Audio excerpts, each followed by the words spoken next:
गौरी पुत्र गणेश भगवान की जय। जय श्री कृष्णा, राधे राधे। नमस्कार दोस्तों, आपके अपने YouTube चैनल एक्सप्लोरिंग देवस्थानम में आपका स्वागत है। आज इस वीडियो में हम आपको हरितालिका तीज व्रत की कथा, उसकी विधि एवं उसके कुछ नियम बताने जा रहे हैं। अगर आपको हमारी वीडियो पसंद आए तो हमारे चैनल को लाइक एवं सब्सक्राइब अवश्य करिए। भाद्रपद महीने के शुक्ल पक्ष की तीज को हरितालिका तीज व्रत किया जाता है। इसमें भगवान शिव और मां पार्वती की पूजा अर्चना पूरे विधि विधान के साथ की जाती है। कहते हैं कि इनकी पूजा से महिलाओं को अखंड सौभाग्य का वरदान मिलता है और उनके सौभाग्य में वृद्धि होती है। कहा जाता है कि हरितालिका तीज व्रत के दिन भगवान शिव व मां पार्वती की कथा को अवश्य सुनना चाहिए। इससे व्रत का पूर्ण फल मिलता है। तो आप भी इस कथा को अंत तक अवश्य सुनिएगा, जिससे आपको भी व्रत का पूर्ण फल प्राप्त हो। तो आइए शुरू करते हैं भगवान शिव व मां पार्वती की तीज पर सुनी जाने वाली एक पौराणिक कथा। एक बार भगवान शिव ने मां पार्वती को उनके पूर्व जन्म का स्मरण कराने के उद्देश्य से इस व्रत के महात्म्य की कथा कही थी। श्री भोले शंकर बोले, हे गौरी, पर्वतराज हिमालय पर स्थित गंगा के तट पर तुमने अपनी बाल्यावस्था में 12 वर्षों तक अधोमुखी होकर घोर तप किया था। इतनी अवधि तुमने अन्न न खाकर पेड़ों के सूखे पत्ते चबाकर व्यतीत किए। माघ की विकराल शीतलता में तुमने निरंतर जल में प्रवेश करके तप किया। वैशाख की जला देने वाली गर्मी में तुमने पंचाग्नि से शरीर को तपाया। श्रावण की मूसलाधार वर्षा में खुले आसमान के नीचे बिना अन्न जल ग्रहण किए समय व्यतीत किया। तुम्हारे पिता तुम्हारी कष्ट साध्य तपस्या को देखकर बड़े दुखी होते थे। उन्हें बड़ा क्लेश होता था। तब एक दिन तुम्हारी तपस्या तथा पिता के क्लेश को देखकर नारद जी तुम्हारे घर पधारे। तुम्हारे पिता ने हृदय से अतिथि सत्कार करके उनके आने का कारण पूछा। नारद जी ने कहा, गिरिराज, मैं भगवान विष्णु के भेजने पर यहाँ उपस्थित हुआ हूँ। आपकी कन्या ने बड़ा कठोर तप किया है। इससे प्रसन्न होकर वे आपकी सुपुत्री से विवाह करना चाहते हैं। इस संदर्भ में मैं आपकी राय जानना चाहता हूँ। नारद जी की बात सुनकर गिरिराज गद्द हो उठे। उनके तो सारे क्लेश ही जैसे दूर हो गए। प्रसन्नचित होकर वे बोले, श्रीमान, यदि स्वयं विष्णु मेरी कन्या को वरण करना चाहते हैं तो भला मुझे क्या आपत्ति हो सकती है। वे तो साक्षात ब्रह्म हैं। हे महर्षि, यह तो हर पिता की इच्छा होती है कि उसकी पुत्री सुख संपदा से युक्त पति के घर की लक्ष्मी बने।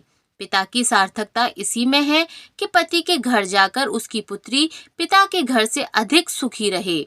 तुम्हारे पिता की स्वीकृति पाकर नारद जी विष्णु जी के पास गए और उनसे तुम्हारे ब्याह के निश्चित होने का समाचार सुनाया।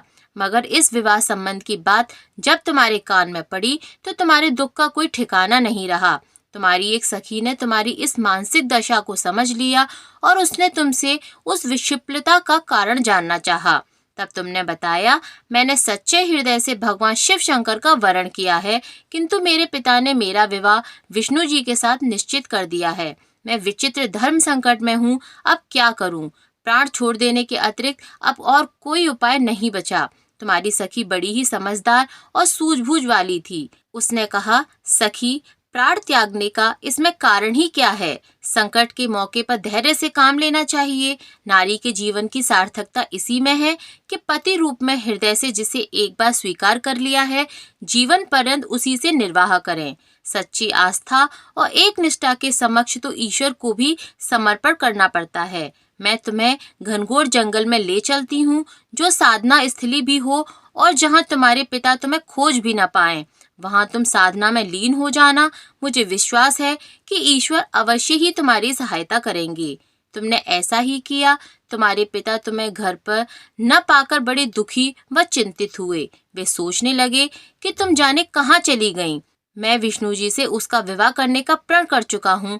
यदि भगवान विष्णु बारात लेकर आ गए और कन्या घर पर न हुई तो बड़ा अपमान होगा। मैं तो कहीं मुंह दिखाने के योग्य भी नहीं रहूंगा। यही सब सोचकर गिरिराज ने जोर शोर से तुम्हारी खोज शुरू करवा दी। इधर तुम्हारी खोज होती रही और उधर तुम अपनी सखी के साथ नदी के तट पर एक गुफा में मेरी आराधना में लीन थीं। भाद्रपद शुक्ल तृतीया को हस्त नक्षत्र था। उस दिन तुमने रेत के शिवलिंग का निर्माण करके व्रत किया। रात भर मेरी स्तुति के गीत गाकर जागी। तुम्हारी इस कष्ट साध्य तपस्या के प्रभाव से मेरा आसन डोलने लगा, मेरी समाधि टूट गई। मैं तुरंत तुम्हारे समक्ष जा पहुंचा और तुम्हारी तपस्या से प्रसन्न होकर तुमसे वर मांगने के लिए कहा। तब अपनी तपस्या के फलस्वरूप मुझे अपने समक्ष पाकर तुमने कहा, मैं हृदय से आपको पति के रूप में वरण कर चुकी हूँ। यदि आप सचमुच मेरी तपस्या से प्रसन्न होकर यहाँ पधारे हैं तो मुझे अपनी अर्धांगिनी के रूप में स्वीकार कर लीजिए। तब मैं तथास्तु कहकर कैलाश पर्वत पर लौट आया। प्रातः होते ही तुमने पूजा की समस्त सामग्री को नदी में प्रवाहित करके अपनी सहेली सहित व्रत का पारण किया। उसी समय अपने मित्र बंधु व दरबारियों सहित गिरिराज तुम्हें खोजते खोजते वहां आ पहुंचे और तुम्हारी इस कष्ट साध्य तपस्या का कारण तथा उद्देश्य पूछा। उस समय तुम्हारी दशा को देखकर गिरिराज अत्यंत दुखी हुए और पीड़ा के कारण उनकी आंखों में आंसू उमड़ आए। तुमने उनके आंसू पोंछते हुए विनम्र स्वर में कहा, पिताजी, मैंने अपने जीवन का अधिकांश समय कठोर तपस्या में बिताया है। मेरी इस तपस्या का उद्देश्य केवल यही था कि मैं महादेव को पति के रूप में पाना चाहती थी। आज मैं अपनी तपस्या की कसौटी पर खरी उतर चुकी हूँ। आप क्योंकि विष्णु जी से मेरा विवाह कराने का निर्णय ले चुके थे, इसलिए मैं अपने आराध्य की खोज में घर छोड़कर चली आई। अब मैं आपके साथ इसी शर्त पर घर आऊंगी कि आप मेरा विवाह विष्णु जी से न करके महादेव जी के साथ करेंगे। गिरिराज मान गए और तुम्हें घर ले गए। कुछ समय के पश्चात शास्त्रयोक्त विधि विधान पूर्वक उन्होंने हम दोनों को विवाह के सूत्र में बांध दिया। हे पार्वती, भाद्रपद की शुक्ल तृतीया को तुमने मेरी आराधना करके जो व्रत किया था, उसी के फलस्वरूप मेरा तुमसे विवाह हो सका। इसका महत्व यह है कि मैं इस व्रत को करने वाली कुंवारियों को मनोवांछित फल देता हूँ। इसलिए सौभाग्य की इच्छा करने वाली प्रत्येक युवती को यह व्रत पूरी एक निष्ठा के साथ करना चाहिए तथा उसमें आस्था रखनी चाहिए। वहीं विवाहित महिलाओं को अपने वैवाहिक जीवन को खुशहाल बनाने के लिए यह व्रत अवश्य करना चाहिए, जिससे भगवान शिव व मां पार्वती का आशीर्वाद उन पर बना रहे। आइए अब जानते हैं हरितालिका तीज व्रत के कुछ नियम।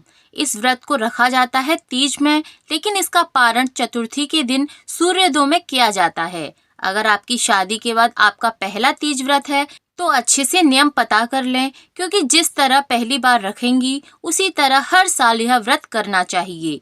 इस व्रत को एक बार जिस तरीके से रखा जाता है, जीवन पर्यंत उसी प्रकार से व्रत को रखना चाहिए। किसी भी साल इसे छोड़ नहीं सकते। तीज व्रत में अन्न, जल और फल 24 घंटे कुछ नहीं खाना होता। इस व्रत को पूरी श्रद्धा भाव से करें और भगवान शिव, मां पार्वती का जागरण करें और सोएं नहीं। अगर आप बीमारी या किसी वजह से व्रत छोड़ रही हैं तो आपको उद्यापन करना होगा या अपनी सास या देवरानी को व्रत देना होगा। आइए अब जानते हैं हरतालिका तीज व्रत की पूजा विधि। हरतालिका तीज व्रत में सुहाग का सामान यानी 16 श्रृंगार की चीजें माता पार्वती की पूजा में अर्पित करनी चाहिए। इसके लिए वो एक सुहाग पिटरिया यानी एक टोकरी बना लेती हैं, जिसमें सभी सामान रखकर माता पार्वती को अर्पित किया जाता है। इन शुभ संयोग में हरितालिका तीज के दिन फूलों से बना फुलेरा बांधा जाता है और उसके नीचे मिट्टी के शंकर और मां पार्वती की स्थापना की जाती है और रात्रि जागरण कर शिव पार्वती की पूजा अर्चना की जाती है। शास्त्रों के अनुसार हरितालिका तीज की पूजा रात्रि के 4 प्रहर में करने का विधान है। आपको बता दें कि यह व्रत बहुत कठिन है, क्योंकि इस व्रत में जिस दिन व्रत रखते हैं उसके अगले दिन सूर्योदय पर व्रत खोला जाता है। पूरे 24 घंटे महिलाएं निर्जला रहकर पति की दीर्घायु के लिए यह व्रत करती हैं। इससे उनके सौभाग्य में वृद्धि होती है और उनका वैवाहिक जीवन खुशहाल बना रहता है।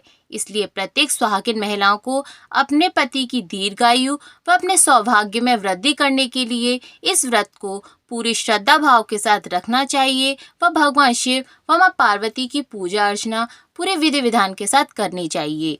वहीं कुंवारी कन्याओं को मनोवांछित फल की प्राप्ति के लिए यह व्रत अवश्य करना चाहिए। बोलिए गौरापति भगवान शिव शंकर की जय, मां पार्वती की जय।